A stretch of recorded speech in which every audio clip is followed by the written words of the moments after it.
Ladies and gents, my name is Dante. Come on in.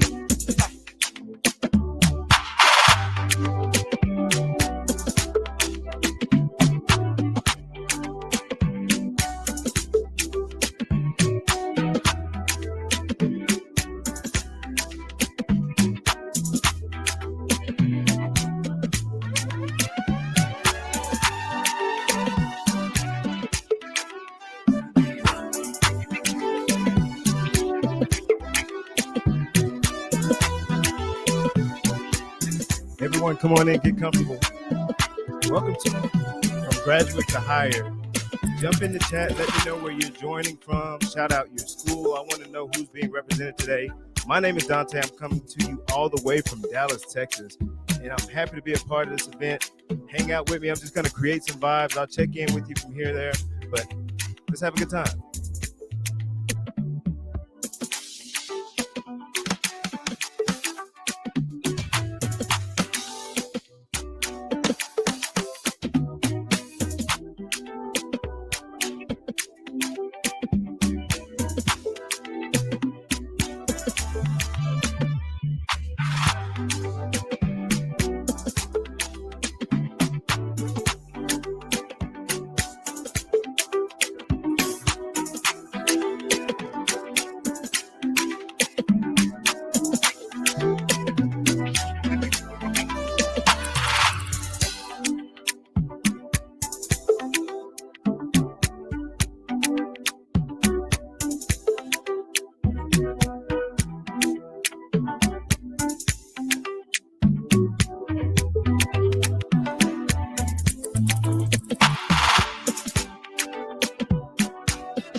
Once again, those of you who are just joining, welcome to From Graduate to Hire. My name is Dante, joining you from Dallas, Texas.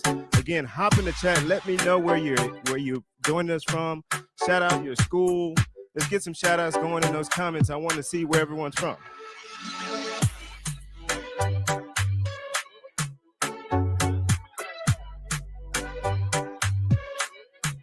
We've got some absolutely amazing panelists. It's going to be a great event. I'm happy to hang out with you and vibe out, so hang with me.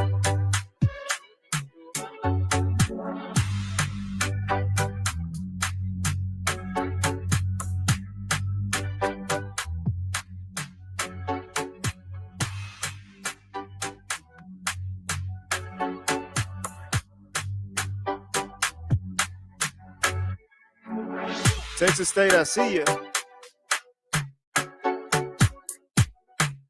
Texas Southern, what up?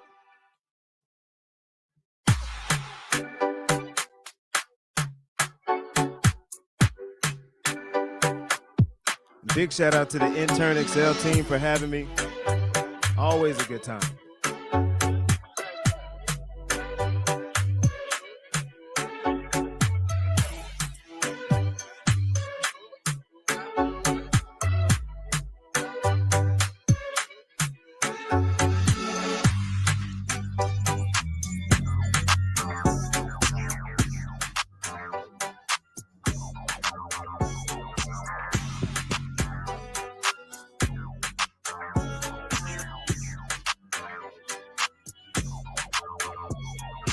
see those shout outs. Bernice all the way from the ATL. What's up?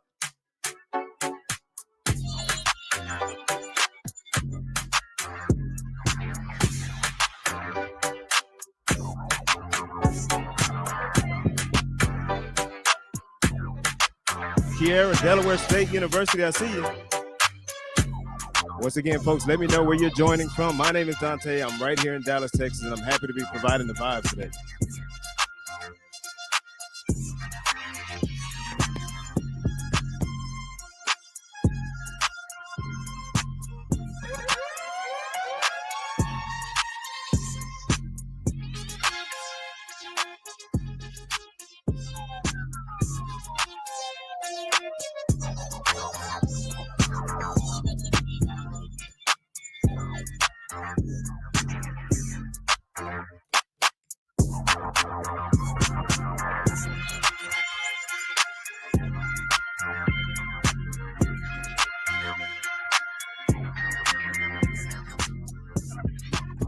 UT Austin fam, that's my people.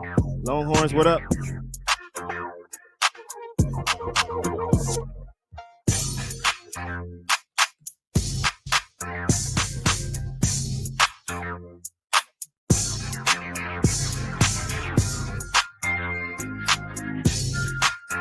Once again, keep those cool shout outs coming in the chat. I want to know where everybody's representing.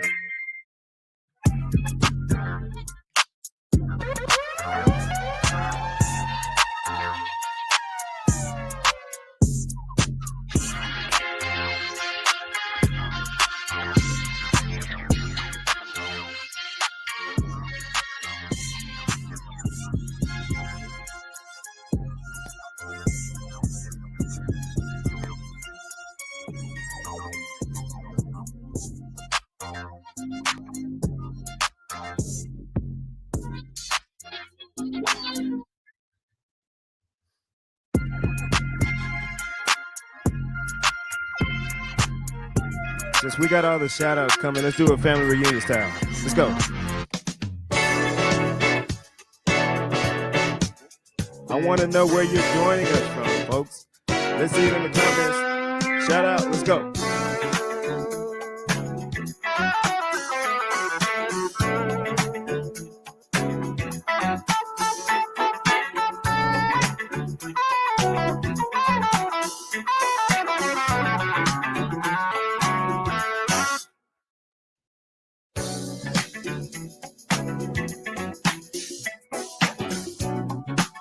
Once again, I'm just creating the vibe so we can have a great event. Just a little background music, a soundtrack for you, if you will. I'm glad everyone's joining us from all over. I see all those comments in the chat there. Let me know where you're from. I want to shout as many people out as possible before we get to these amazing panelists and the content that the internXL team has put together for you today.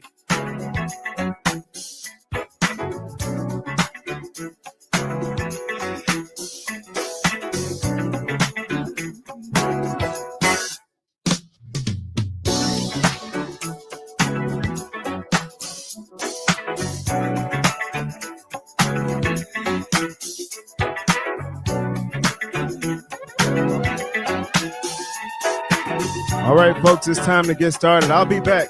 I'm hanging out with you.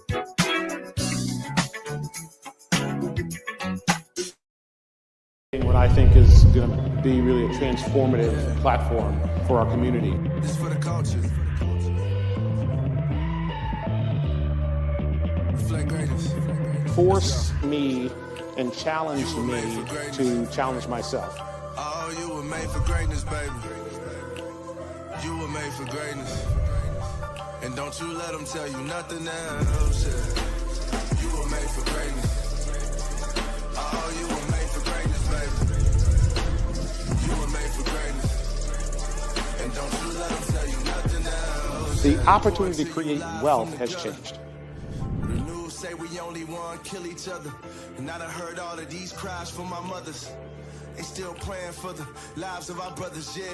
Some feel we worthless, I think that's a lie. Misunderstood like rocket science, but that's the reason we fly. This world is broken, I know it. I believe God the mechanic. We have to create the environment for them, to share themselves and to share their ideas and their thoughts. Maybe a $100,000 thought that day, but it might be a $10 billion thought the next. Yeah. And we just got to create that.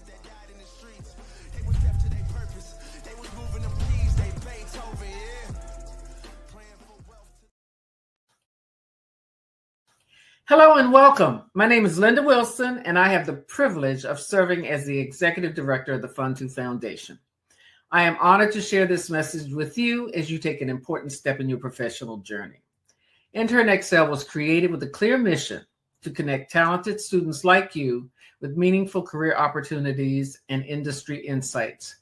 More than just a platform, internXL is a resource designed to help you grow, explore, and succeed in today's workforce.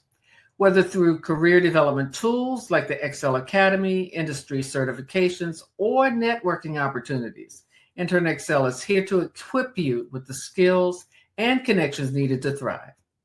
None of this would be possible without the commitment and vision of our incredible team, employer partners, and industry collaborators. Their support is instrumental in creating opportunities for emerging young professionals, ensuring that bright and ambitious individuals like you can contribute fresh ideas and innovation to their fields. By investing in your potential, they are also investing in the future of their industries. I encourage you to approach your experience with internXL with curiosity, energy, and a willingness to engage. Ask questions, take notes, and think critically about how your skills and career ambitions align with opportunities available to you.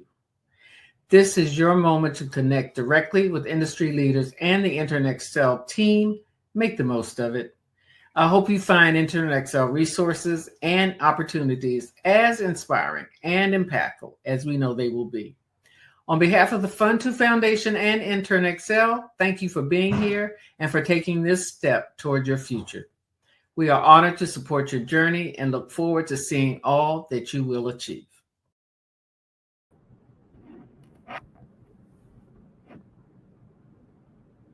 Hello, everyone, and I hope that you are just as excited as I am about today's panel. Go ahead and drop your schools in the chat. I want to know, what school did you attend? Where did you graduate from? And we want to hear from you.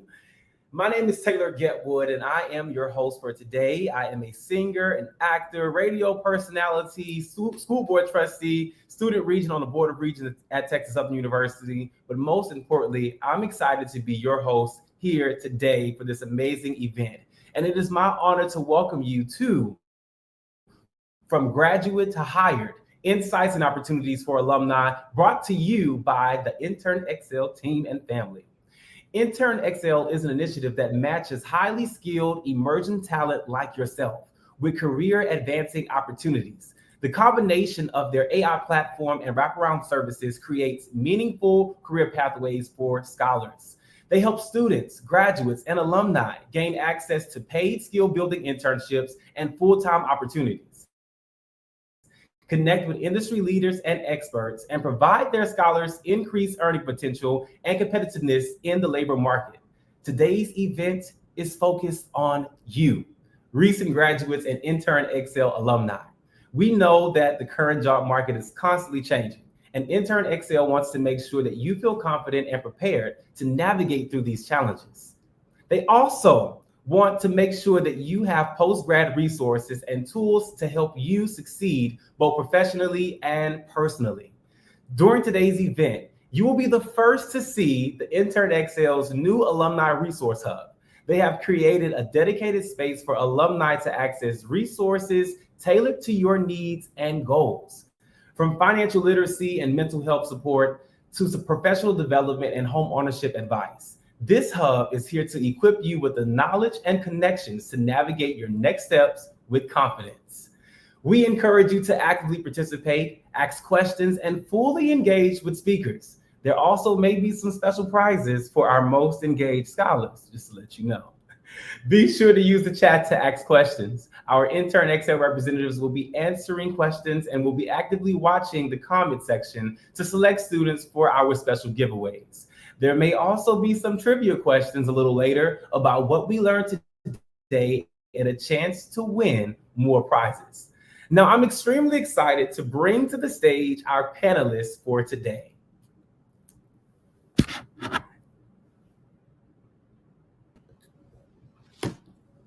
And here they come, here they come. Let's give them a round of applause with some emojis. Y'all send some emojis in the comment section for them. I am super excited to be joined by career development expert Edie Hayes, licensed psychologist and CEO of Inherent Value Psychology, Dr. Megan O'Reilly, an internXL alumni, and Nike Global Brand Marketing Specialist, Gavin Kyle Green. Panelists, let's have you introduce yourselves to the audience. We're going to go ahead and begin with Dr. Megan. Let's start with you. Thank you, Tyler. Hello, everyone. My name is Dr. Megan, she, her pronouns. I am a psychologist by training, DEI practitioner, and really I focus on the thriving and well-being of Black folks and reclaiming our worth and wellness. So I'm here to really share some gems with us as we enter into this transition and how to make it a thriving time in these daunting times. So happy to be here. And thank you so much for being here. We definitely can't wait to hear the gems that you're going to give to us. Let's go ahead and hear from Edie. Edie, go ahead and introduce yourself. Hey, Taylor. Hey, team. I am super excited to be in the room.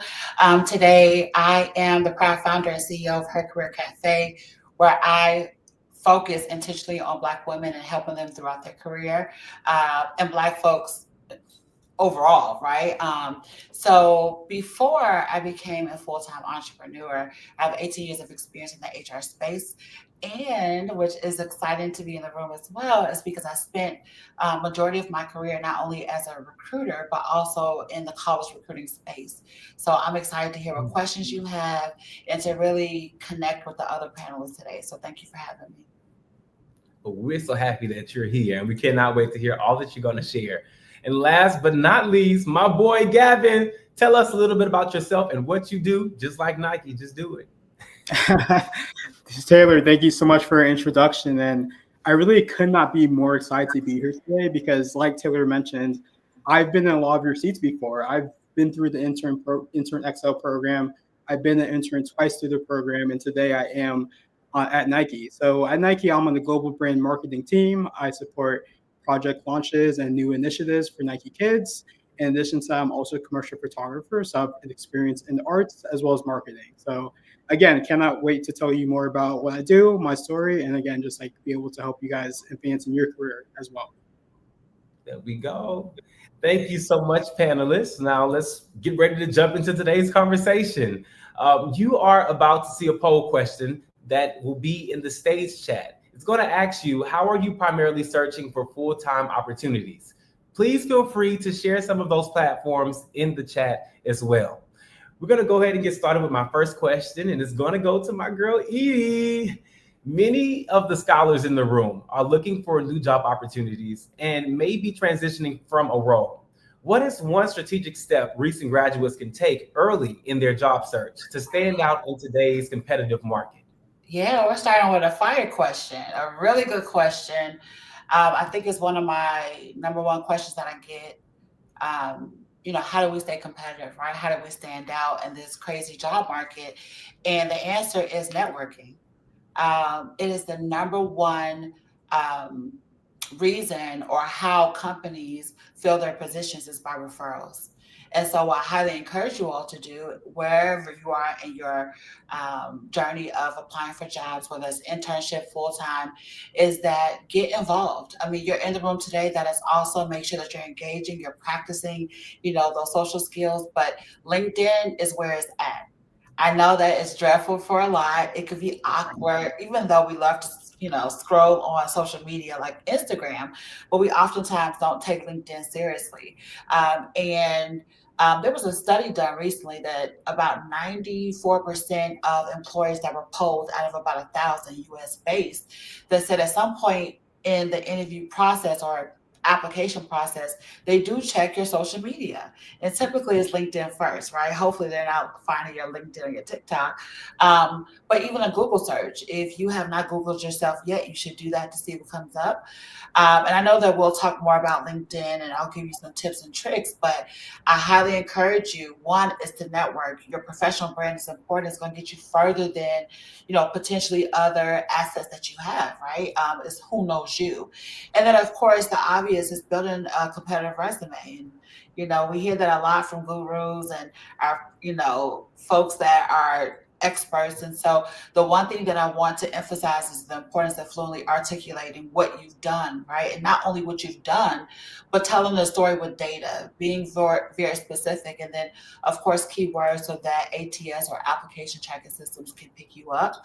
And that's those two things right there are going to heavily weigh on how do you stand out in this market.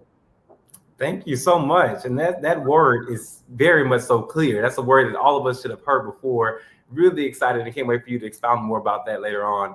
Dr. Megan, job searching and in this current market can be overwhelming and stressful. What's some advice that you can give to us for maintaining mental health and our well-being during this transition? Yes. It is inherently stressful, and I'm so glad we're here to think about the mental game as well as the academic and professional game. I think there's so much we can do before we hit that search button that will create the spaciousness for the stamina for this process. The first thing I recommend we do is sit quietly somewhere with ourselves, away from the screens, and think about, write out to yourself, articulate, what are my values? What is the most meaningful work I'm trying to do? What does that look like, right? How might I see it if it's listed in a job description? This way we know what we're looking for, because once you start looking, you might be drawn in a lot of different directions, and that fragmentation is also cognitively exhausting. So do you know what you're looking for before you start looking? So sit down and journal it out, right? How do you want to work? Where do you want to work? What type of environment? What type of working environment? Do a brain dump of what you're looking for so you know when you see it.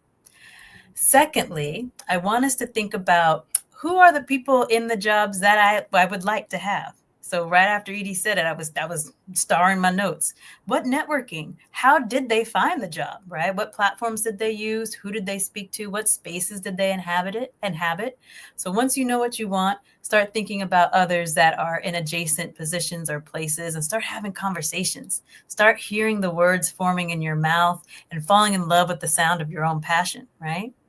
And then here's another one, less behavioral, more of a mindset. Start thinking about staying committed to a purpose and not a position. Probably the best advice I've ever gotten. Why? Well, you've worked so hard and you've studied for so long, you might start getting drawn in by the shiny titles and the nice names of companies. But if you're in line with your purpose, not just a position, you will find yourself in the right place, right? It might manifest itself in a way that you weren't looking for. But since you did these first two steps, you articulate what you want, and you're talking to people who also are moving in those ways. When it comes your way, you'll be more able to manifest and spot it. So I think with those three things, a fourth one, a big fourth one, notice when you're stressed. Please know what your cues are. A lot of, our studies and being scholars for so long, you kind of know how to push through and make a way out of no way. As you enter your professional career, please learn what your cues are, those little bodily signs or signs from your friends and family that, you're kind of getting overwhelmed. Start to heed those so you can start building some care plans for yourself so you can take a break. Maybe it's how many applications this week and a break day, right? You can rest and be successful at the same time. Maybe a lesser known thought, but they actually require each other. So I'll stop there. Mm-hmm. Thank you so much for that. That's a lot of gems in itself. We're going to go ahead and move on to our boy, Gavin. Gavin, you are an internXL alumni, and you know the power of a great internship. Can you share your journey from intern to securing a full-time role? Were there any key lessons that you learned along the way? For sure, Taylor. And, it's funny you say that, going back to my journey, really starting with the internXL platform. internXL was actually the one that helped me land my second internship, which was actually at a company named Applause over in Boston. Over there, they're a community testing platform in the UX space, user experience. I was over there as a community management intern, and I learned a lot of great lessons there. Hard skills as well as soft skills. Like, that was my first in-person internship. So I got to know the skills of, like, hey, how do you, address yourself to the office? How do you speak in meetings? Who do you go to for what and where? And a lot of those soft skills are so crucial and important in, you know, the workforce in corporate America. And those are things that are just really tough to learn in the classroom, but they're things that could really be, you know, ramped up quickly in the real world and in the internship or first job, etc. So after going from Applause, I was then able to transition to my next internship, going back to what worked the previous summer, right? I was back on the internXL platform looking for jobs again. I was thankfully able to land one with Vertiport, which is a company in the insurance software space based in Denver, Colorado. You know, I was so excited to go to Denver, right? Be with the team, have another internship under my belt, and then COVID hit. So with that, it was definitely a rough summer, a lot of uncertainty there, but thankfully they kept the internship program, but had it online, which was really a blessing in disguise, because just like my point earlier of how to conduct yourself in the professional environment, I got to learn that on the Zoom side, on the virtual side, which is something today, you know, I am working now in the office, but in a hybrid capacity. So half the time I'm on Zoom, I'm in the office, some weeks I'm traveling. It's like all these things compound and just really lump together.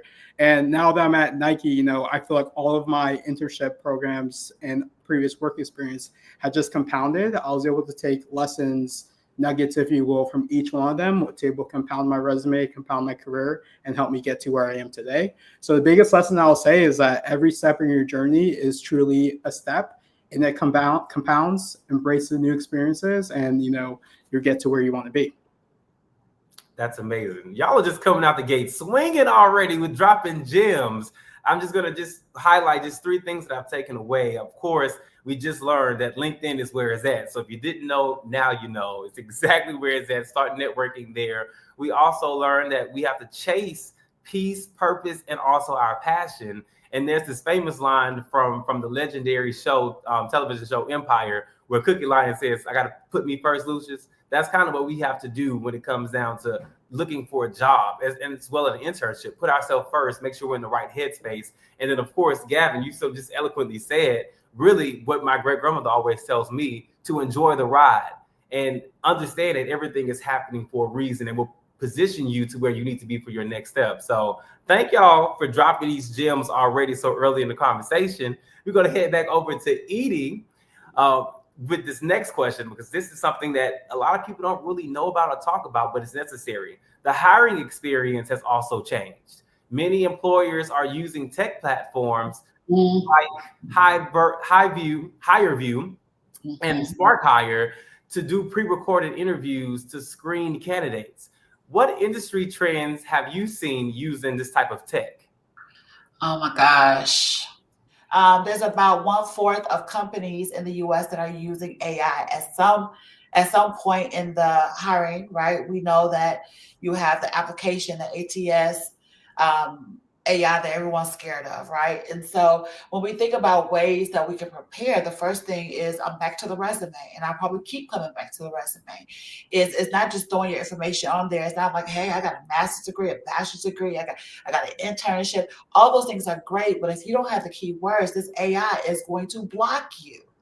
And it's the same thing. So if you're having, you know, whether it's a bot, whether it's over the phone, it's important to be able to speak in the terms of the job that you are interviewing for. We want to, as HR professionals, we want to be able to hear and visualize you in this role.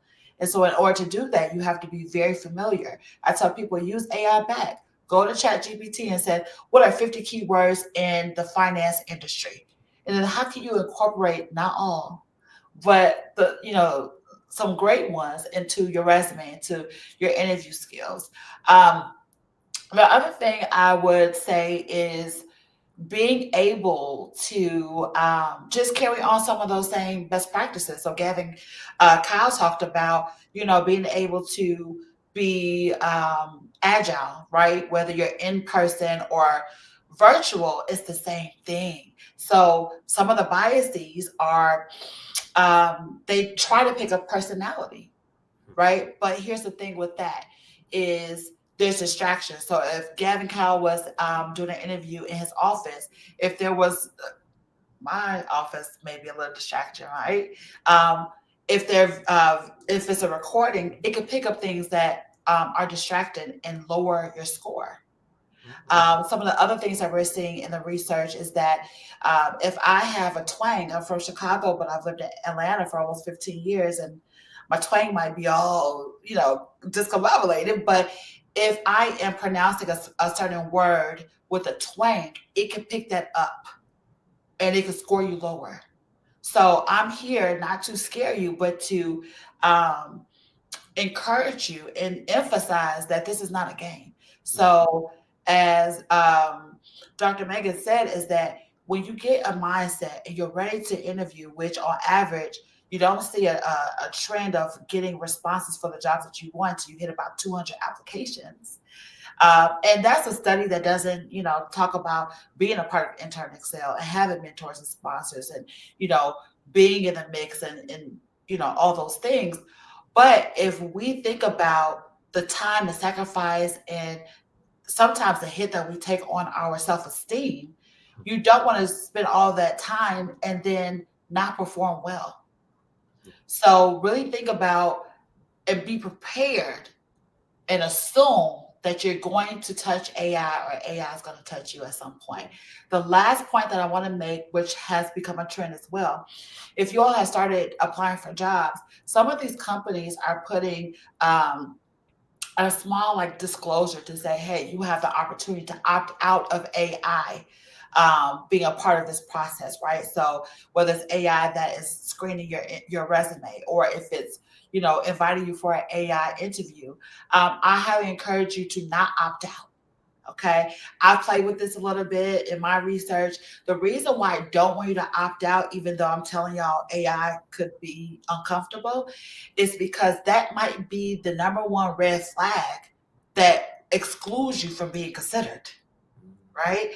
And so we'll talk about, I'm sure at some point, we'll probably talk about ATS systems and what that means and feels like, and how to navigate that. But when you start to apply for jobs and you see opt out, do not opt out. Instead, be encouraged and prepare so that you can, be able to have the same playing field as others. And I'm so glad you said that, because that was going to be a follow-up question after hearing all of that. That some of that is new to me. How can graduates practice and prepare to use these things successfully? Yeah. So great question, right? Because that's the goal here, is to walk away with the gems to be able to put them in play. So the first thing I want you to do, whether it's AI or not, I want you to practice. You should be doing that anyway. You should be doing your research. And so when we think about the best practices, do your research on a company. Yeah, that's important, but we don't care as HR practitioners, hiring managers. We don't care when a company was founded. We care more about, how can we see you, your skill set in that space. So go to there's platforms that you could practice AI interviews. How cool is that? So you can practice whether you're experienced it or not. I would say do it. And you can research that. You can go to ChatGPT or similar platforms. You can Google it and say, hey, what are some free platforms in order to do that? The other thing I would say is go and research, what you can do on LinkedIn. You can do it on a lot of platforms, of what are some frequently asked questions based off of this type of overarching category of jobs I'm looking for: finance, data analytics, UX, right? Whatever it is. And then get with somebody, not your homegirl, best friend that's in the same space as you, but get with a mentor, a sponsor, get with people at internXL that know what they're doing, and they've been in that space and they've accomplished things, and have some opportunities to work with them to say, hey, you need to tweak that a little bit. That's great, but tweak this a little bit. It may seem super minute, but that could be the difference between getting a job. I'm so glad you said that, because that puts it into a deeper. I'm sorry, Edie. Were you finished? No, I was finished. Yeah. I was just saying, I'm so glad you said that, because that puts it into a deeper perspective. To understand something, you have to really play with it and really understand it. And you have to have those trials and errors and try it. The only way you're going to overcome it is if you're getting used to it. It's kind of like a virus. When we take the flu shot, it's so our body can get used to it, so that way when it comes, we're ready for it.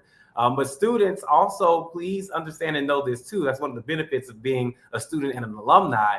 internXL actually offers AI training. and provide AI interview training support as well. So you don't have to look too far. You can ask ChatGPT, but know you have it right here in-house with the internXL team. Also, be sure to drop your questions in the stage chat. Our panelists will be answering them after our conversation as well. We're going to go ahead and move to Gavin. This is something that I'm really excited to ask Gavin, because Gavin has been where you all sit now, right? And Gavin, I want to know, as a former internXL scholar who has now had a successful career, what are some helpful resources or strategies that helped you transition from college to the workforce successfully? For sure, Taylor. And the first thing I'll say is, back when I was with the program, we did not have AI training. So y'all better be taking best advantage of that, because I wish I had that tool when I was going through my process. But really, once I was applying for full-time roles and have now graduated college, what I really leaned on the most, in addition to my network, was actually a lot of the free kind of training tools I either found on LinkedIn Learning, YouTube, Udemy, etc. There's so many free available tools and resources out there to your disposal. Like, you definitely want to take advantage and use them. I talk to my mom, my dad, my grandfather all the time, and they just always tell me about them, walking from door to door, like passing out paper resumes. Could you imagine if you had to walk door to door and pass out paper resumes today? Today it's not like that at all. I think Edie even mentioned it too, of like, LinkedIn's an amazing tool. Like, when has there been time in human history where at the palm of your hand you could reach out to really anybody, communicate with anybody, get your resume in front of anyone potentially. I definitely wouldn't hesitate to put yourself out there. And last but not least, I think again, we live in the digital age, right? Social media is omnipresent, it's everywhere. We want to actually use that to our advantage. So today we're on the call, right? There's hundreds of you who was able to join this call today. Use this opportunity as everyone being in your network, right? Your network doesn't only have to be your social media, your Instagram, your TikTok, whatever. It could be whatever type of platforms that you're joining, whether it's out in your school community, joining programs and conferences like this one, whatever it might be. It's an opportunity to network, connect with other people, because, one thing I found in this space is that people want to help you. And especially people want to help each other that look like ourselves. And I think we all know exactly what I'm saying. So I'm happy to be a catalyst and part of that, and help everyone else, takes those advice and uses it, to the best of their advantage as well. Thank you. Thank you so much, Gavin. Edie, I want to jump back to you as well, because your education and technical skills are only a part of what you need to be successful on the job. Mm-hmm. In your experience, what are some overlooked soft skills that recent graduates should highlight in interviews and on their resumes to show that they're ready for the workplace? Oh my gosh, communication. Now, I don't want you to put communication, because that's unless you're in communication, right? Or something tangible. And I say that because, when we think about things that were best practices that I have phased out a little bit, is having detail-oriented or good at communication, or team player. Again, save that space and put keywords. But Taylor, to your point, when I say communication, I am thinking about, how do you speak to what you have done with other folks? How do you manage conflict, right? So a soft skill is that you can show on your resume and your LinkedIn is to say, hey, I owned this relationship with these stakeholders. I managed or created a one-source communication channel. Honestly, you all are doing a lot of things that you are not reflecting on your resume. And simply because, one, well, give yourself grace, right? One, you're not a resume writer. And two, is that things change so often, and we do things so well and so frequently that we don't necessarily remember it or see the value in it. So instead of putting communication or those other soft skills, like relationship management is another one, that you want to embed that into the things that you have accomplished, right, on your resume. So if I give you a real example, one of your bullets may say, lead the strategic, planning and delivery of X while partnering with, X. So that helps to show that I'm not saying that I am that. One phrase that we used to have when I was in HR corporate is, don't tell me, show me.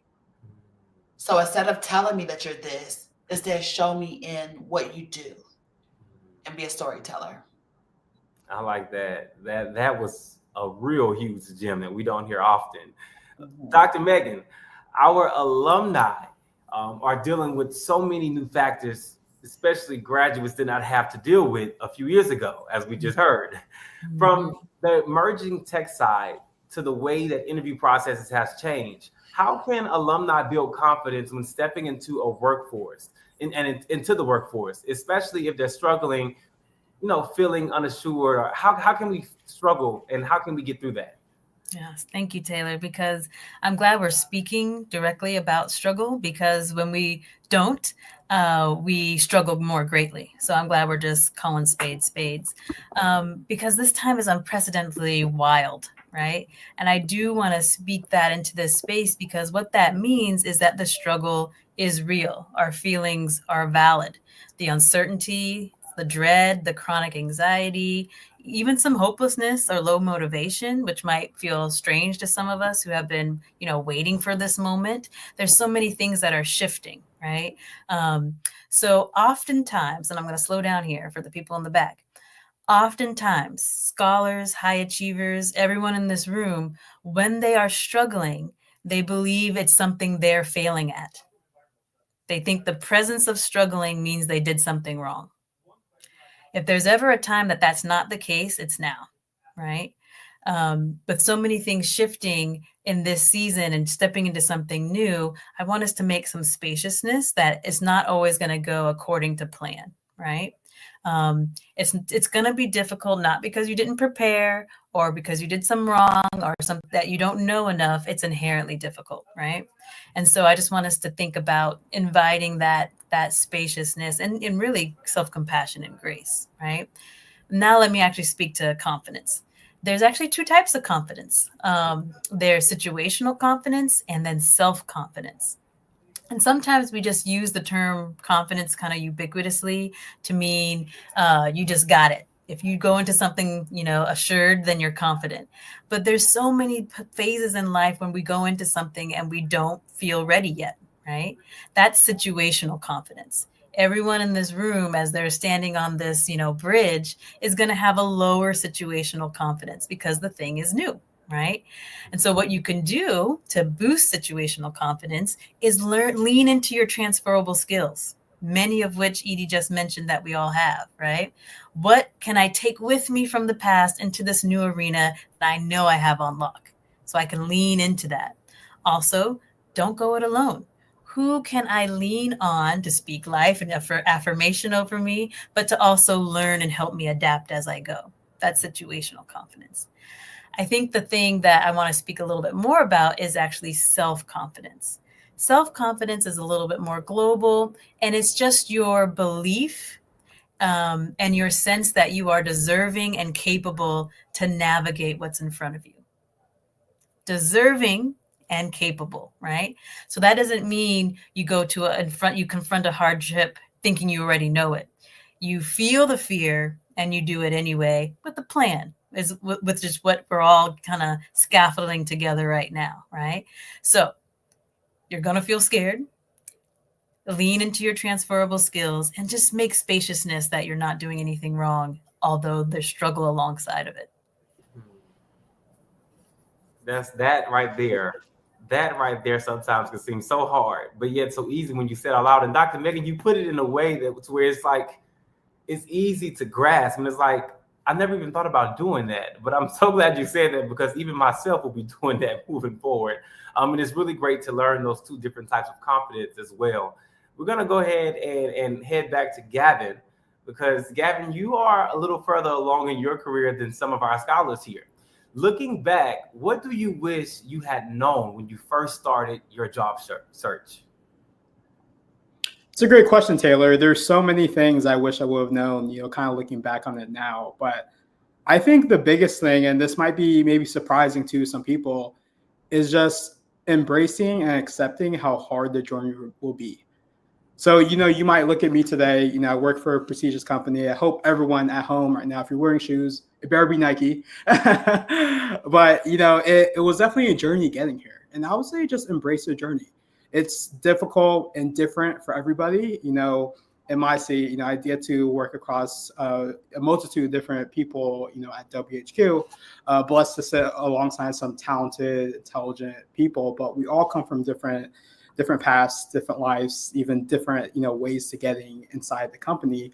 Whether some have started as what we call a store athlete, so a retail employee, all the way to some have kind of grown up in the company where it's like some of them, their mother or their father was in the company from early on. They were just exposed to Nike their whole life. But I say to say, everyone has had a different experience, a different journey, but just, lean into that. It's going to be hard. It's going to be difficult. And there's going to be times where you feel like nothing's working. And I will stand up here in testament to I've felt that way before. And, it's definitely something that you just have to lean into more. I always say that it doesn't get easier. You just get stronger. So I'll say really lean into that. Everything you said is even from the Nikes. I have my Nikes on right now too, Gavin. So you better. I'm glad you said that though. But what doesn't kind of reminds me of the song. What doesn't kill you makes you stronger. It all works out for your good, as you mentioned earlier. To your point, Edie, your digital presence is very important.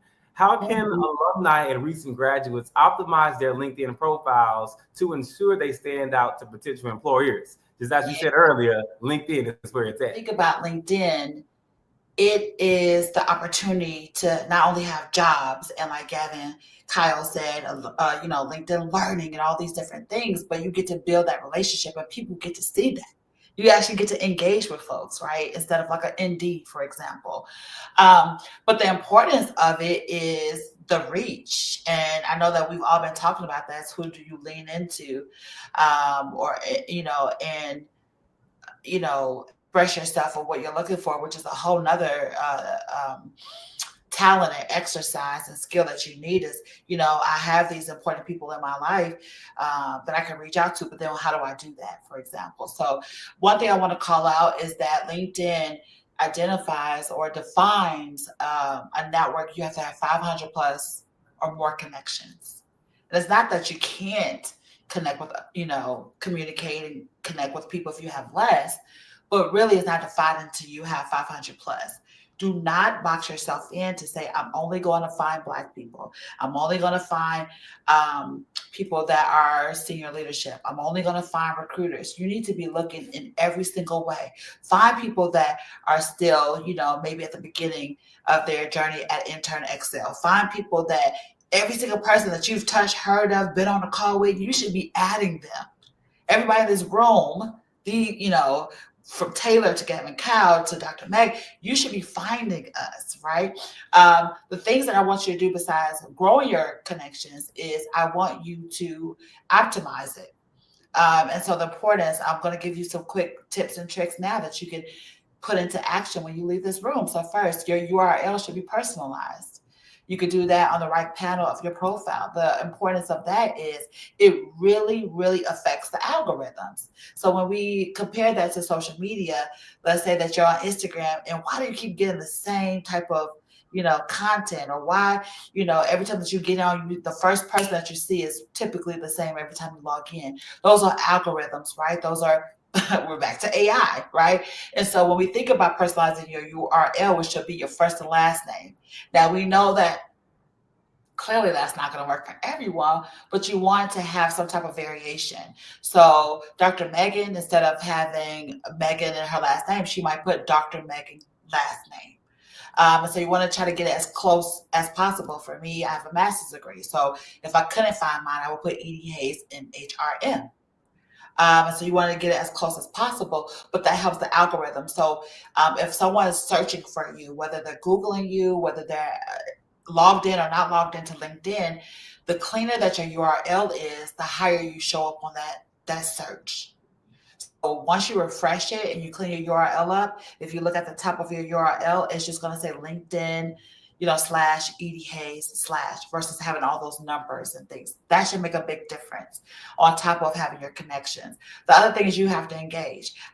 Y'all be on Shade Room and Breakfast Club and your favorite content creators, and you are engaging. It's the same thing. You want to give healthy content. I don't want you to put a lot of pressure on yourself, but I want you to be able to comment, share, celebrate.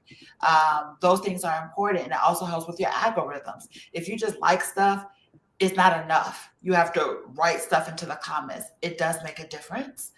And then when we go back to optimization, one thing I want you to think about is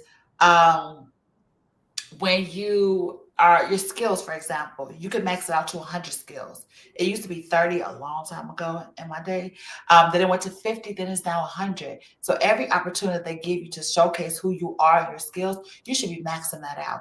Oh my gosh, Edie, 100, where am I going to get those skills? AI. You're going to go to ChatGPT and you're going to say it again, right? What are 100 things, skills in a particular space? And then you want to kind of pick and choose, what those are. What else? Last thing I'll say is the stress that people feel about how long and how often they should be on there. The average person, when they log in, they only spend about 17 minutes on there. So don't give yourself too much pressure. If you say, on Mondays, I'm going to incorporate this into my schedule, then I want you to go in there. Just do a little 5, 10, 15 minutes and spend that opportunity and think about how much time you spend on other social media and know that it's possible and you can do it. Continue to build that muscle and it will get easier and easier for you to do so. Well, thank you for that. You are just like I'm surprised you're not in tech, because that having knowledge about your algorithm, I'm learning a lot. I might need to use you for Instagram too. Find me. I will say this though, I'm super glad that you tied that into social media. And Dr. Megan, I want to come to you because we all know this. Social media, sometimes when we get on these platforms and we look at it as a social media platform, it can lead to feeling overwhelmed, and it can lead to us kind of comparing ourselves. We live in a digital age now where everything looks great online. So what's some advice, Dr. Megan, that you would give to the graduates who are comparing themselves to their peers on social media and feeling behind in their career or their journey? Yes. Comparison is the thief of joy. It is just the thief in the night, right? No one has the same walk. You quoted your grandma before, my old school Jamaican grandma. She says, no one knows how you got it. We don't know how they got it, right? And social media is the highlight reel, right? So some people's fruit is slowly ripening. Some people's fruit is quickly ripening, right? We got to stay focused on our own fruit, right? So the comparison is definitely hard. There's a lot of best practices on how to spend less time, follow certain people, have real life, robust friendships where you can journey the whole journey with people, their lows, their highs, so you can see what it's truly like when they post that post. The behind the scenes, you are probably part of their success story and vice versa. So it's really about thinking about the truth of humanity. Not everyone's high at the same time. Sometimes our lows mix match with other people, but really being honest with yourself. Like, am I being edified by this scrolling? Is it adding to the wind in my sails? Is it pointing me in the right direction? Or is it detracting from my self-esteem, my sense of self? Am I trying to keep up with the social media Joneses? And how is that actually feeling in my body? The more we pause, the more stillness and truth can come up. We got to tell ourselves the truth first. And so I really think there's power in the pause, and really being honest with our social media diet is a huge piece, especially when we're in the liminal spaces of our life, right? When we're looking for anchoring, when we're trying to see what everybody else is doing. At this season, we're more susceptible to some of those harms. So tread lightly, tread authentically, and lean into the in real life relationships you have. I am so glad you said that, mainly because, two things you said that stood out the most, and it was kind of like a message you just preached. It was definitely the comparison is the thief of joy. I'm going to forever take that. And there's power in the pause. Those two things, just chef's kiss, for sure, for sure. We're going to go ahead and head back to Gavin. Gavin, working at a huge company and a well-known brand like Nike must be very, very rewarding. How do you continue to grow professionally in a fast-paced environment like Nike? And what habits or resources have helped you the most? Right. And I think fast paced might be an understatement.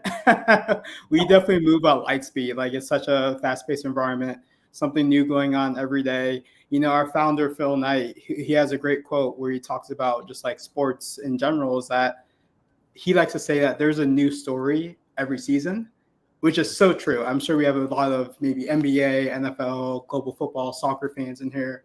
It's like, look, if you take a look at this past NBA season, who knew that Luka Doncic was going to get traded at what was it, 1 a.m. East Coast time? Who know that? You can't make that up. So with that, you know, working here is definitely something new every day, which I personally do enjoy. But, you know, some habits or resources that really have helped me along my career is, you know, one I'll say is definitely having a routine. I think routines are so important. It just grounds you in your day. It grounds you in some of the tasks that you're going to be able to accomplish. It also gives you a sense of sameness, you know, in this world that's ever changing. I just touched on it. I work in a fast-paced environment, which can be fun, but also can be hectic at times. So during those times of, you know, kind of chaos or organized chaos, as I like to kind of think about it, I go back to my routine. That's what keeps me grounded, you know, waking up at the same time and doing the same things in the morning, same things when I get to work, same things before I leave work, same thing Sunday night, kind of preparing for my week ahead. Like those routines kind of keep me going and making sure that I'm, you know, to the best of my ability. I think in addition to that, something that's been really important and not sponsored at all, but I'm going to name drop them, is a platform called Morning Brew. They're a platform that, you know, they drop some of the global news in different sectors. That's what I really like about them. They cover healthcare, tech, AI, you know, whatever you name it. Just some of the top news in business. They drop a newsletter. They also do have a podcast that I believe they record at 4 a.m. Eastern time in New York. So they're definitely putting in the work over there. And that's something that I actually listen to on my commute every morning in, just to stay up to date of what's going on kind of in the macro, you know, outside of, you know, where I live, my industry that I'm working on, and just kind of staying sharp there, because you never know the conversation that you're going to be having. We all have heard the phrase of like, what's your 5-minute elevator pitch or elevator speech? You want to think of that example. You could be, you know, in the space with anybody, and you want to be able to talk about, you know, a multitude of different kind of things and genres, and have something just be knowledgeable of what's going on in the world. So that definitely has been super helpful to me. And last but not least, I'll just say stay rooted in the preparation.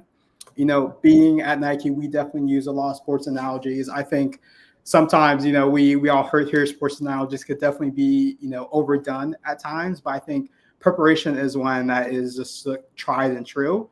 You know, LeBron James, everyone knows about him spending upwards of maybe $1 million on his body every day. I'm not sure if you guys just saw, he just came on the podcast and said that might not be true.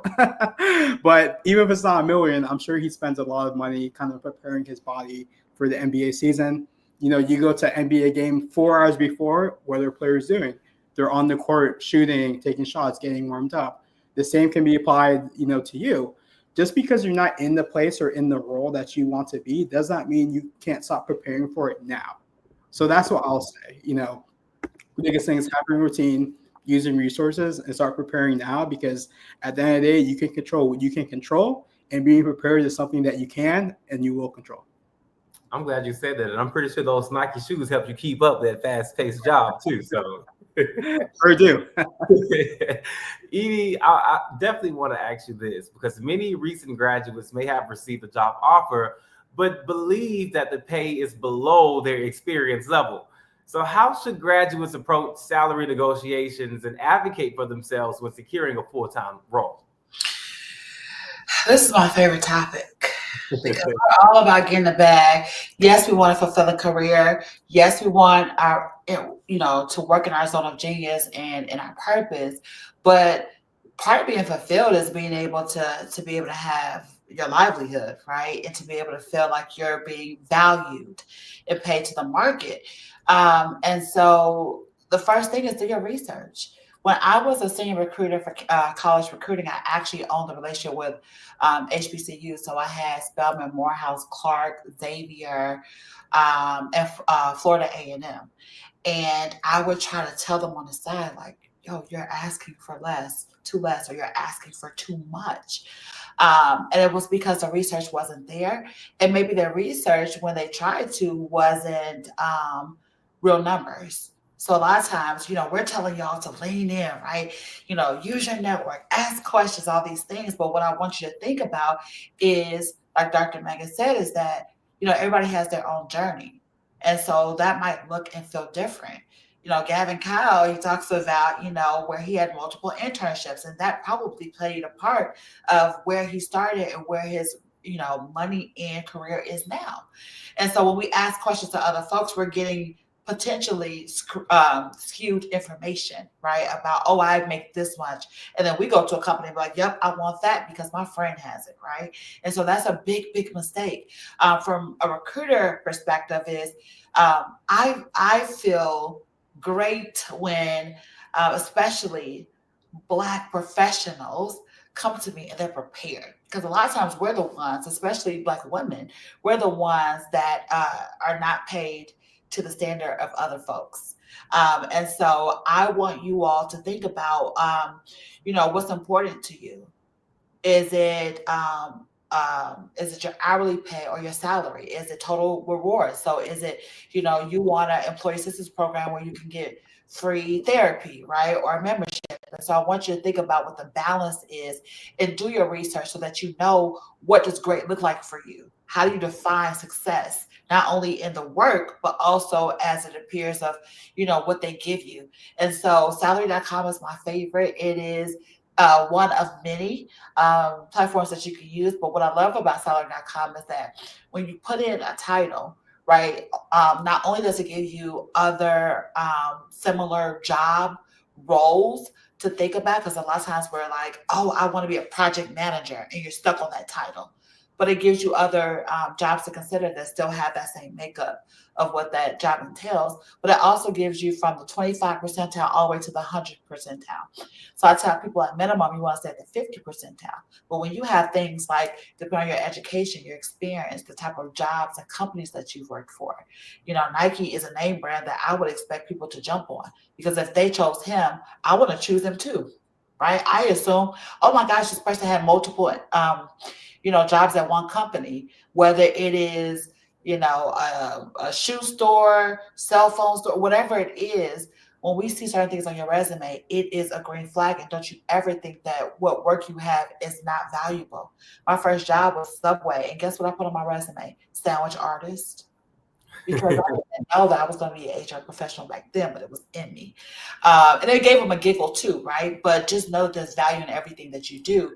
And so when we think about the pay, you are worthy. My first job out of undergrad, I worked for Walgreens corporate office. And I was like, yes, please. Anything you say, anything you want, I'll come in when I'm sick. You can pay me $0.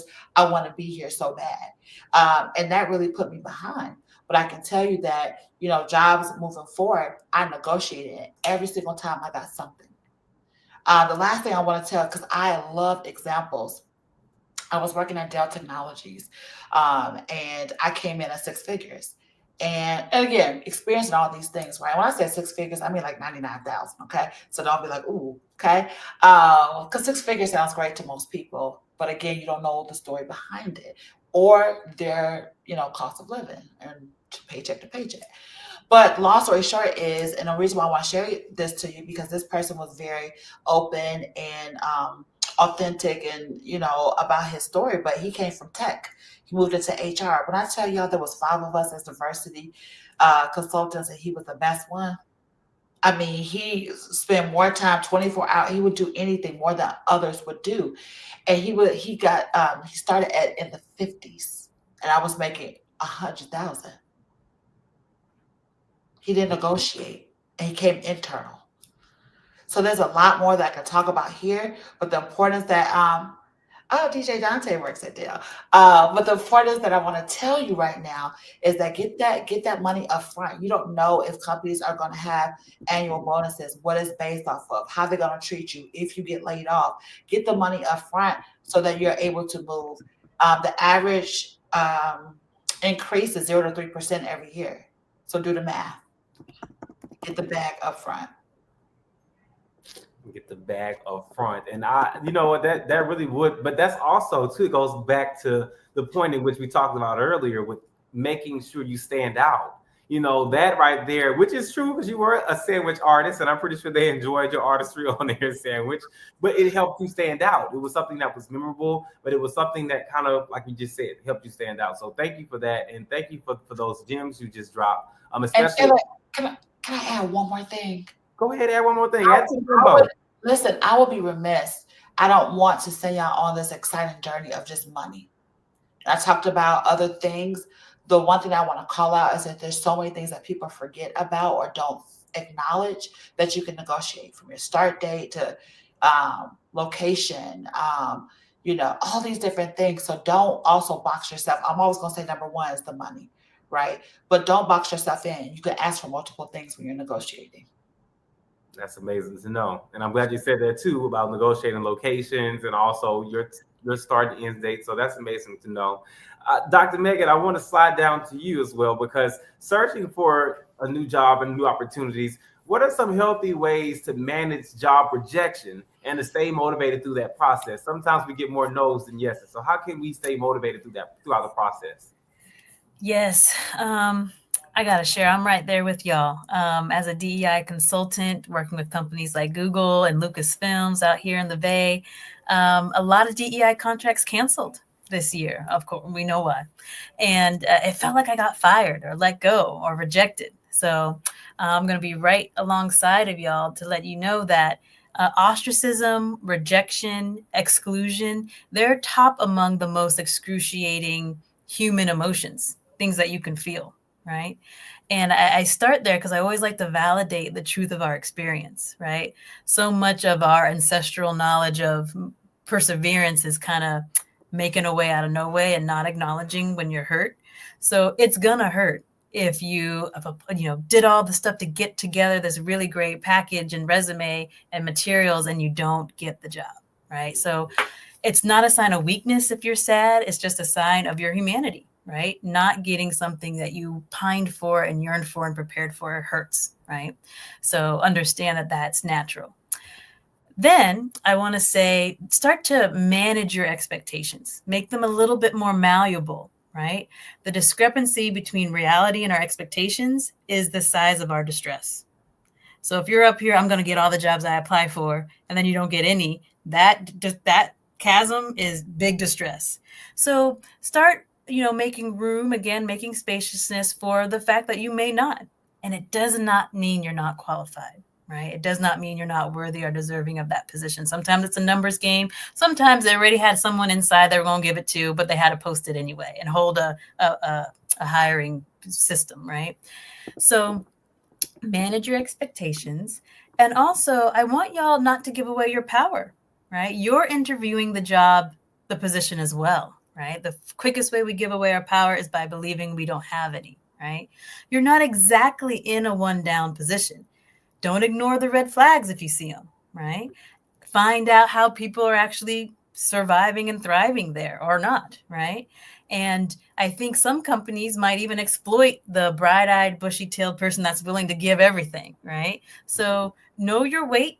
Know your power. They need your expertise. You want the job. There's some mutuality there, right? So don't give away your power. Manage those expectations. And lastly, if and when you get rejected and you're feeling that grief, I think generally our culture is not good with grief. And there's some hidden griefs. Grief is not just loss of life when someone passes on. It can be a loss of a dream, which is kind of like getting rejected, right? So what is your mourning moment, right? Do you talk to someone about it? Do you take a minute and remove it from your job list? Do you file it away? But allow yourself some cathartic space to process and to acknowledge the let go and the move on. before you keep it pushing, because that's part of your respecting your process as well. So glad you said that. And that right there, guys, can we put some emoji hand claps in the comment section for our panelists? That right there was hidden gems that have now become discovered that I know for a fact will help all of us on this call who are listening and tuning in to really become better than what we were before we got on this phone, before we got on this call right here. What I do want to allow is for our panelists to give us some final thoughts and just some final thoughts from our panelists. We're going to go ahead and get started with Edie. Yeah, I've enjoyed this thoroughly. Put me in internXL. I want to be a part of this journey. Awesome event. I'm going to keep it short, and I'm going to say that it's important for you to give yourself grace, to set boundaries. And I'm talking about in the interview process, I'm talking about, in the preparation, be okay with walking away. I think that's the biggest lesson that I've learned in my career journey, and even entrepreneurship, is being okay to walk away when something does not serve you. So if it is, hey, you know what? I didn't like the way they made me feel, or they didn't have anybody that looked like me on the team or in the interview process, or, the process is a little clunky. I feel like, I'm uncomfortable about something. I want you to be able to walk away. And on the flip side, I want you to be open. One of the biggest things that can be a challenge that I've seen with my clients is that, and I kind of touched on this before, is just be open. Be open to saying, hey, I might be a data analyst, but I can do this in any role. I don't have to work for a specific type of job or industry. That's going to open up more doors for you, and enjoy the ride. We've said that 100 times today. Enjoy the ride. Thank you for having me. Thank you. Students, don't forget, you can also please keep adding questions into the chat. We're going to head over to Gavin. Gavin, give us your final thoughts. For sure. And just want to say this has been an honor and a privilege to talk to everyone today.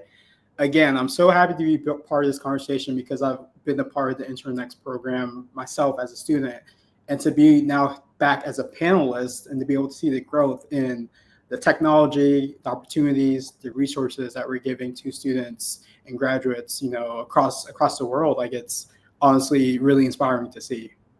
And I think final words that I'll give is, right now we're navigating a challenging and difficult world with so many things going on in the world, socially, politically, with the job market, etc.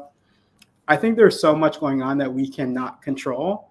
The best thing I could tell you is to focus on what you can control. So all of you today that are here present today, you are taking a step in the right direction in terms of your career. And again, that's something you can't control, right? You can control attending these sessions, networking, putting your best foot forward, brushing up on your resume, polishing your skills, staying ready. Those are all things in your control that you should be doing on a daily basis.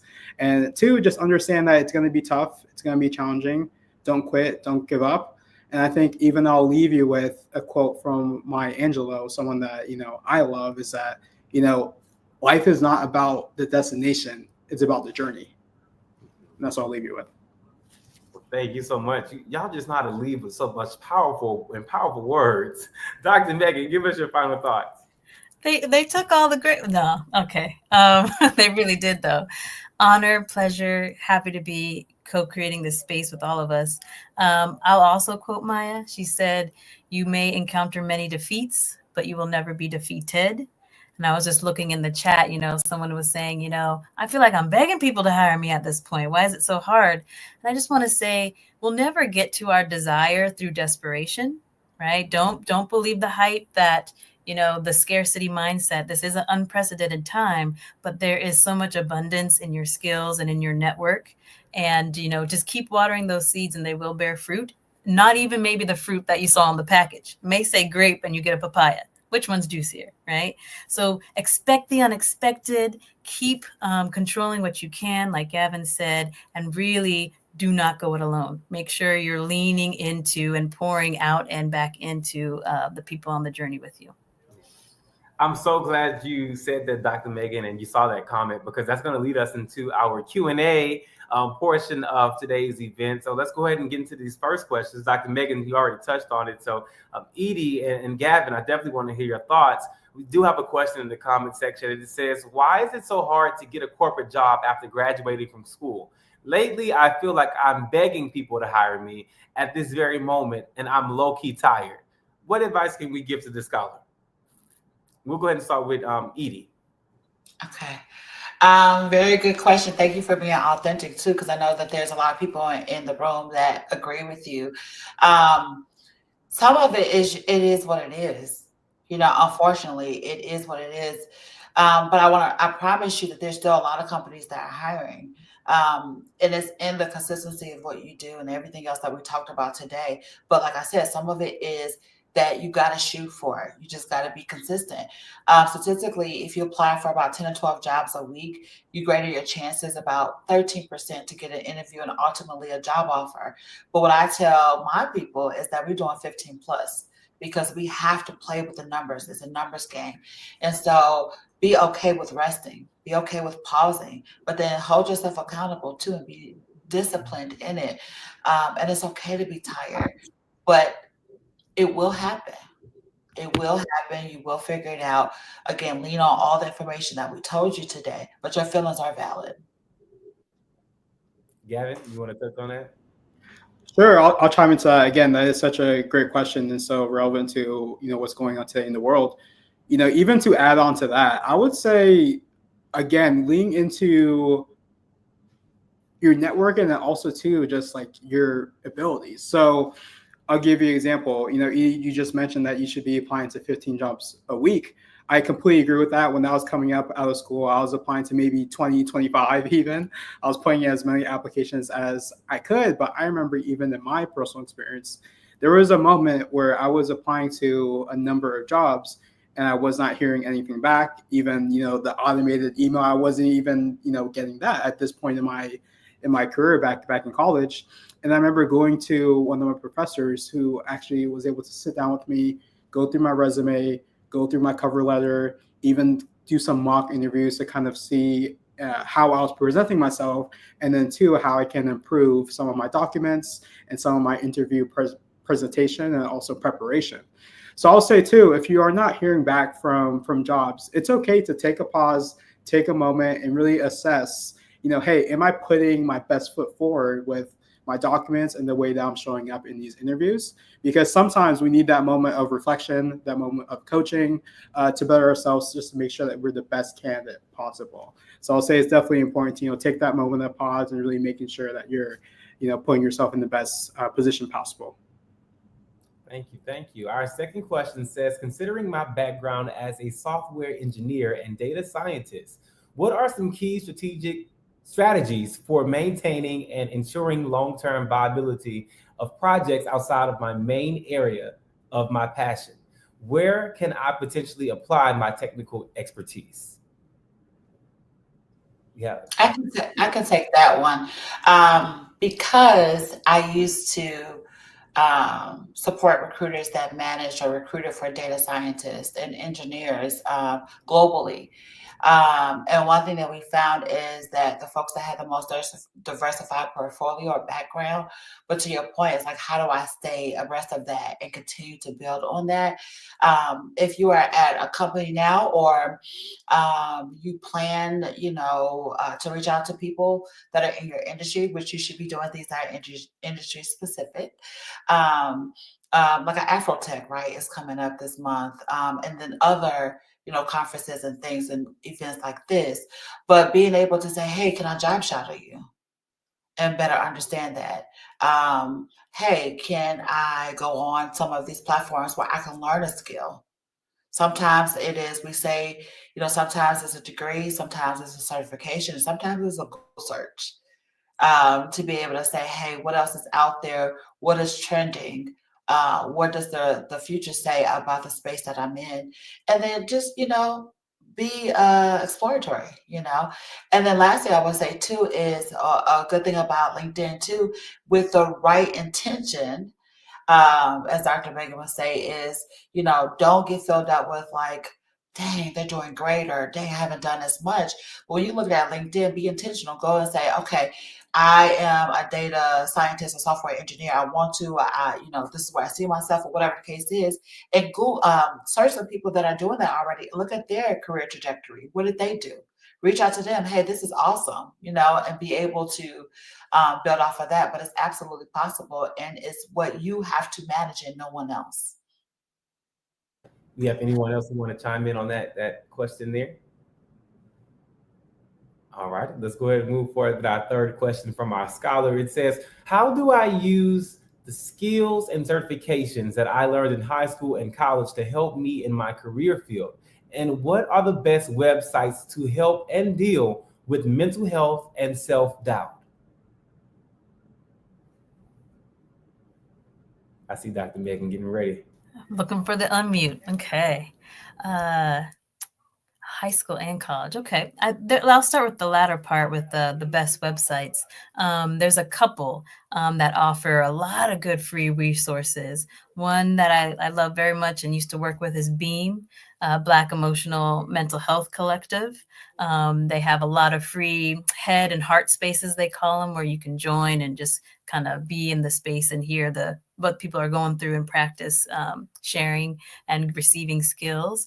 Alchemy is another one. It's actually founded by a former football player and who's putting a lot of money towards mental health, where there are directories of clinicians that you can meet with, and or their whole platform they have a segment called Black at Work, where they talk about microaggressions, negotiations, just these short, because that's our attention span these days, short videos that are packed full with a lot of honest sharing and equipment. So Alchemy, Beam. Also, one that's not specific for our community, but well done, Headspace. If you're someone that's needing a little bit more nervous system regulation and guided and grounded, there's a lot of how to teach you how to meditate or sleep stories. I love Rainy Day in Paris is my personal favorite. As soon as it starts, I'm drifting. So things to keep you with that routine that Gavin mentioned earlier are really just oasis breaks from the grind that you're in. Mm-hmm. Yeah, and then too, even to piggyback off that point, I'll answer the first part of the question that talks about how to use some of the skills and certifications to advance in your career. There's a quote, I think it goes like this, that the proof is in the pudding. I definitely resonate with that and agree with that one. It's like, as you advance in your career and as you pick up these skills and certifications, as you should be doing, it's great to apply yourself, apply the new things that you're learning, apply the new things that you are accomplishing, and to find the form in which you can share some of the things that you're learning as well as some of your accomplishments, to start share for your network, making them aware of all of the great work that you're doing. And then two, that gives you opportunity for other people to interact with some of the work that you're doing. And they also might be doing some similar work that you could then add them to your network.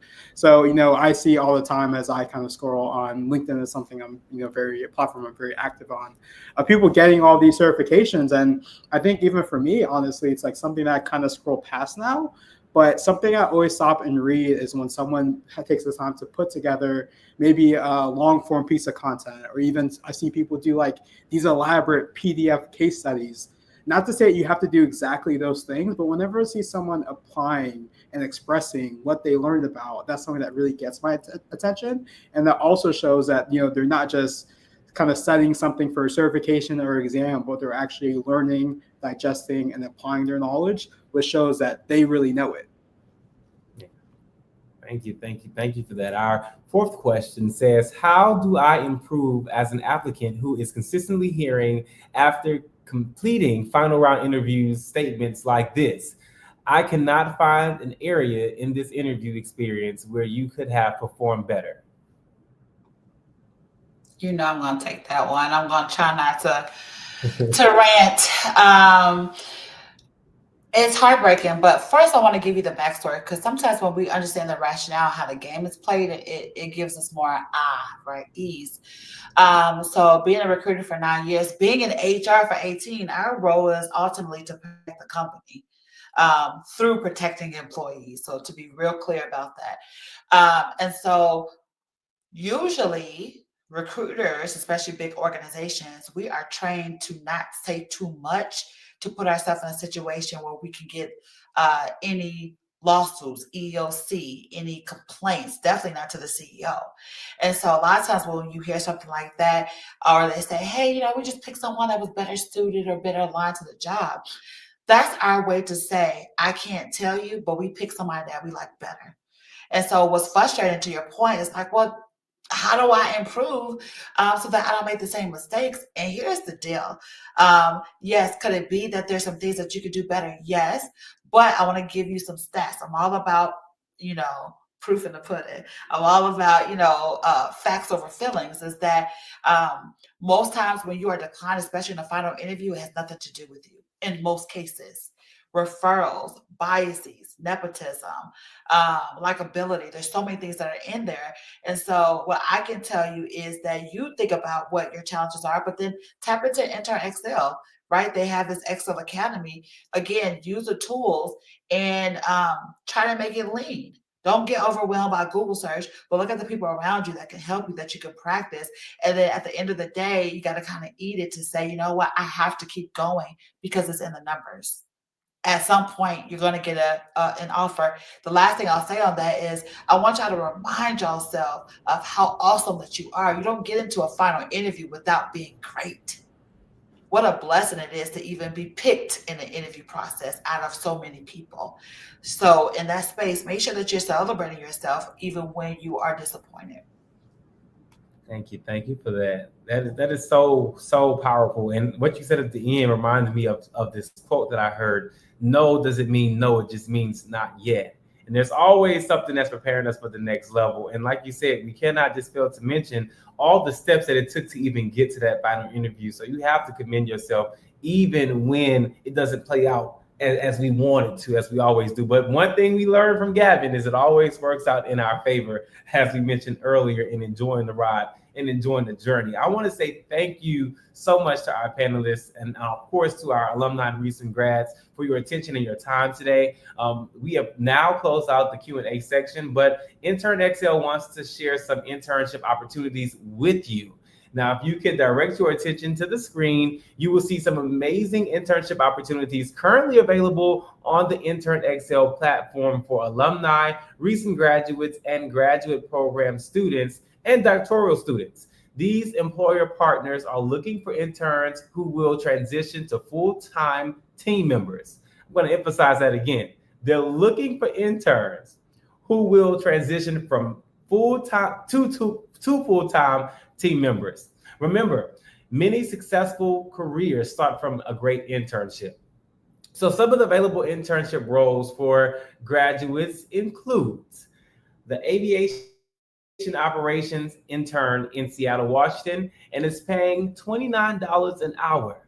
Again, $29 an hour. And the deadline to apply is March 29th. Again, that is the aviation operations intern in Seattle, Washington, paying $29 an hour. And that deadline is March 29th. The next one is the commercial and contracting legal intern in Greenwood Village, Colorado. The pay is $25 an hour, and the deadline to apply is March 29th. I'm going to re-emphasize that. That deadline is March 29th, and they're paying $25 an hour. Our next one is the software engineering intern in Boston, and the pay is $40 an hour, and the deadline is March 31st. So make sure you get that in, and remember, be cognizant of the pay. We just got all these gems, these great gems of being paid our worth. And as we just said, they're looking from going to an intern into a full-time team member. That job is paying $40 an hour, and that deadline is March 31st. And then we head into our next one, which is a finance analyst intern in Westlake, Texas. And the pay is $20 an hour, and that deadline to apply is April 15th. Again, that deadline is April 15th. They're paying $20 an hour, and that is in Westlake, Texas.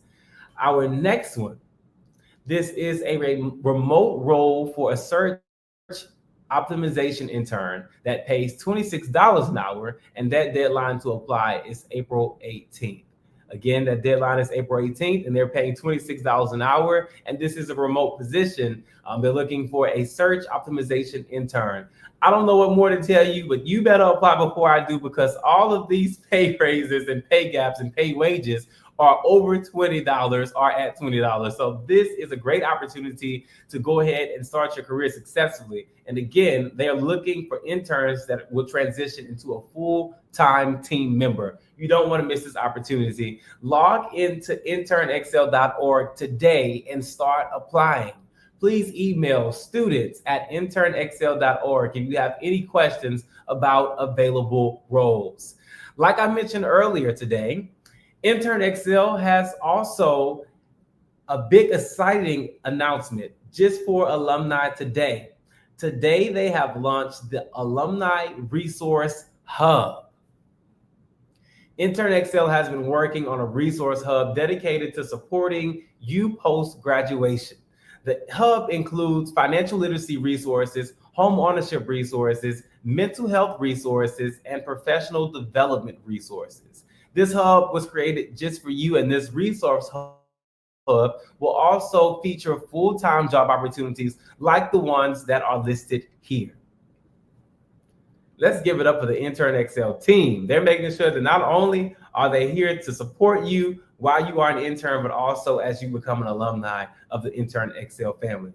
These roles will update regularly and will be a great place for you to see what's available amongst internXL employer partners.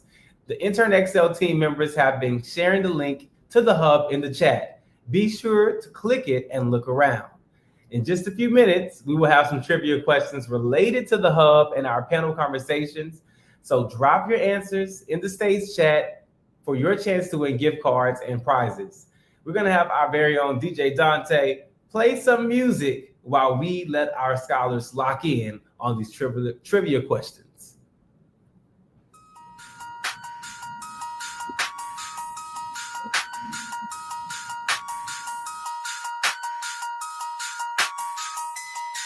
What's up, folks? I'm back. I just wanted to give a little bit more energy towards those trivia questions. Make sure you lock in and answer those. I always take a ton of gems away from any internXL event. I've been in sales for 18 years, and I still take away gems. So hopefully you're taking notes the way I work. Let's answer those trivia questions.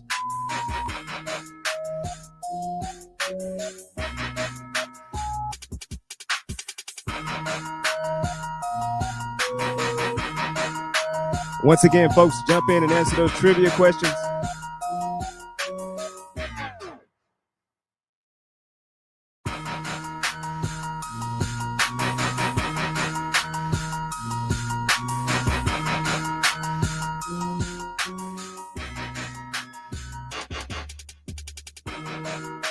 While you answer those trivia questions, I just want to give another shout out to those panelists. So many great gems. I took away a lot of information. Every internXL event, I take away gems. So super thankful for that.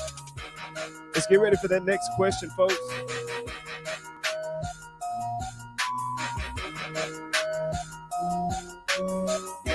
So for those who don't see it, what is one mental health technique you can use to manage job rejection and stress? Let's answer those trivia questions, folks.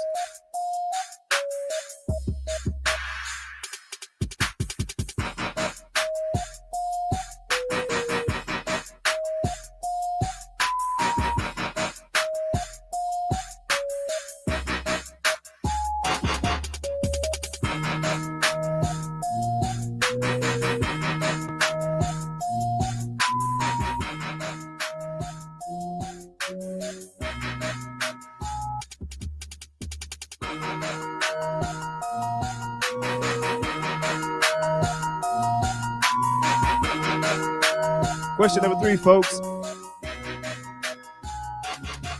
What is one thing alumni can do to stand out in today's competitive market?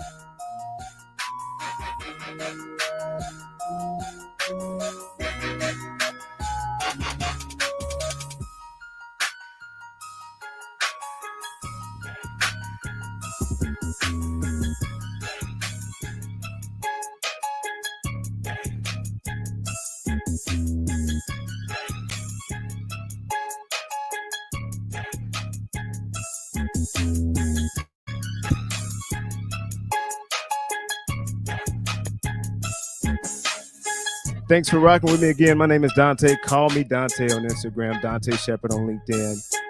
I know we've got Taylor coming back up. What an absolutely wonderful event. I'm happy to be a part of it, folks.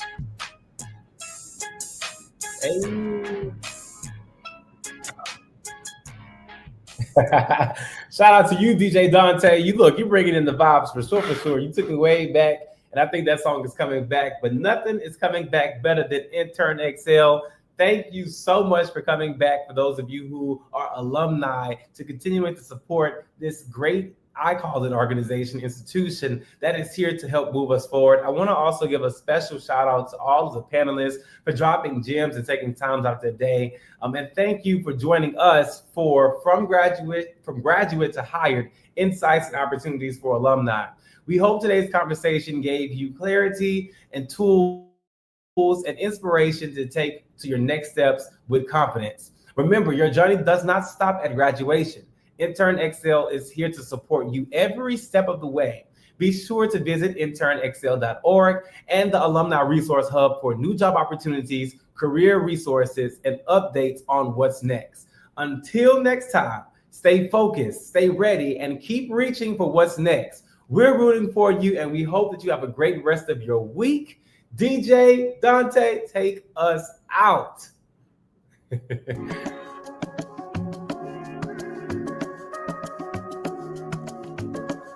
I'll get us out of here with some vibes, y'all. Hang out with me.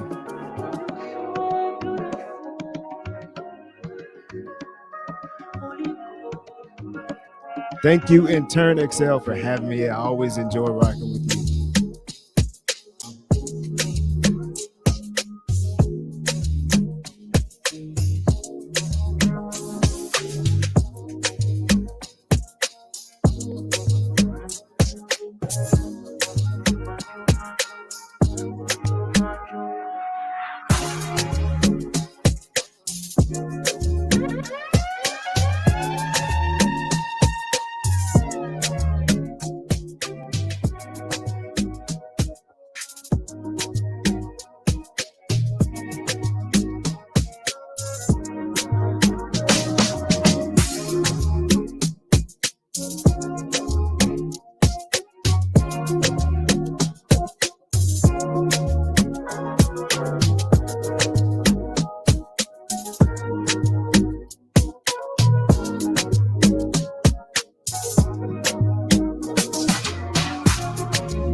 Once again, folks, if you have any other questions, students at internxl.org.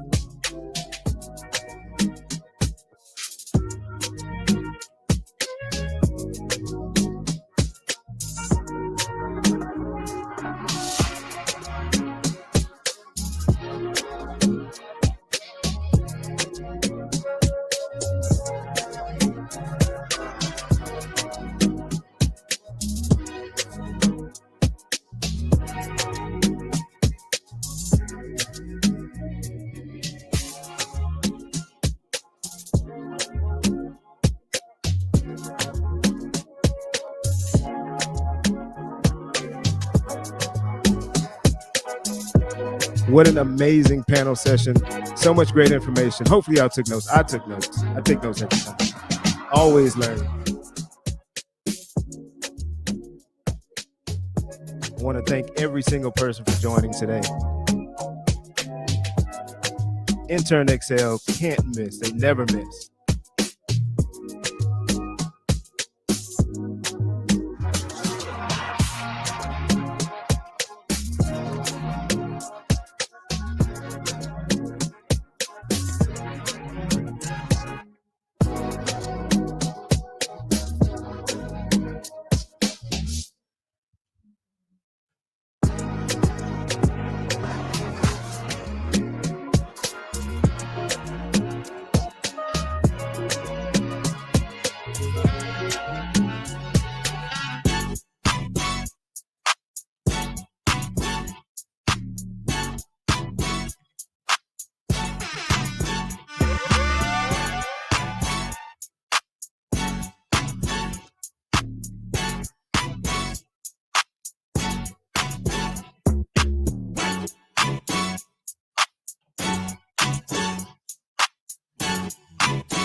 Tizzle.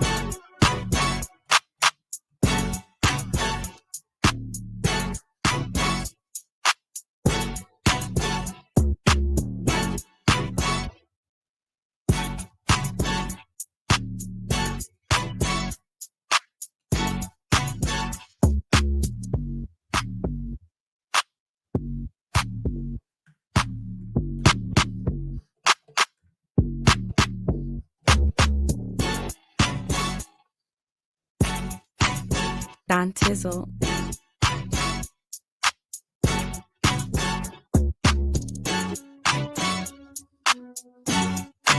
Once again, folks, before we get out of here, we wrap at 7:40 Eastern. My name is Dante. Call me Dante on Instagram. I had a wonderful time with each and every one of you. Great information. Big shout out to internXL. Big shout out to all the panelists. What an amazing event.